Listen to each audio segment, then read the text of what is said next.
થાનગઢ અને મૂળી તાલુકામાં થતી કાર્બોસેલની ખનીજચોરી સંપૂર્ણ બંધ થઈ હોવાના હવાઈ સર્વેક્ષણથી પુરાવા મળ્યા છે. થાનગઢ અને મૂળી તાલુકાના વિસ્તારોમાં અગાઉ મોટા પાયે ગેરકાયદેસર કોલસાની ખનન પ્રવૃત્તિઓ ચાલી રહી હતી.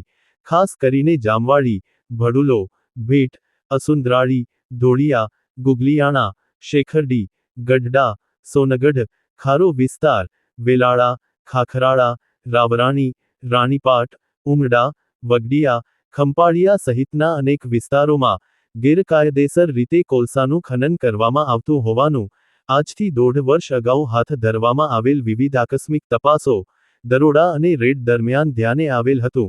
આ ગેરકાયદેસર પ્રવૃત્તિઓ સામે ચોટીલા સબ ડિવિઝન તંત્ર દ્વારા ઝીરો ટોલરન્સની નીતિ અપનાવી નાયબ કલેક્ટર શ્રી એચ.ટી. મકવાણાના માર્ગદર્શન હેઠળ સતત, સુનિયોજિત અને પરિણામલક્ષી કાર્યવાહી હાથ ધરવામાં આવી હતી.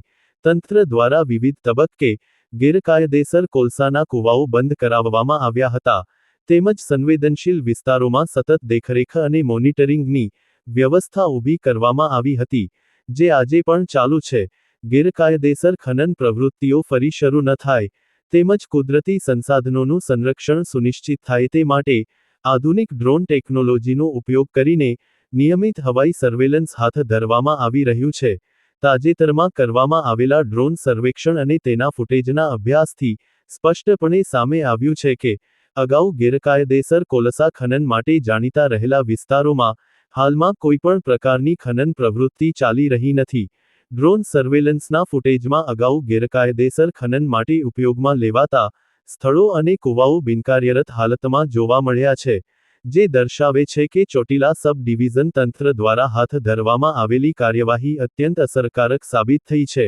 ડ્રોન ફૂટેજના આધારે સ્પષ્ટપણે કહી શકાય છે કે થાનગઢ અને મૂળી તાલુકાના કોલસા પ્રભાવિત વિસ્તારોમાં અગાઉ મોટા પાયે ચાલતી ગેરકાયદેસર કોલસાની ખનન પ્રવૃત્તિઓ હાલની તારીખે સંપૂર્ણપણે બંધ છે, અને કોઈપણ સ્થળે ગેરકાયદેસર ખનન પ્રવૃત્તિ કાર્યરત હોવાનું જણાતું નથી.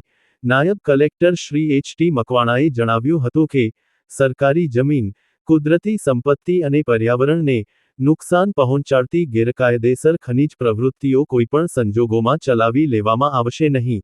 નિયમોનો ભંગ કરનાર તત્વો સામે કાયદેસરની કડક કાર્યવાહી કરવામાં આવશે. તેમજ ભવિષ્યમાં પણ ડ્રોન સર્વેલન્સ અને અન્ય આધુનિક સાધનો દ્વારા સતત દેખરેખ રાખવામાં આવશે.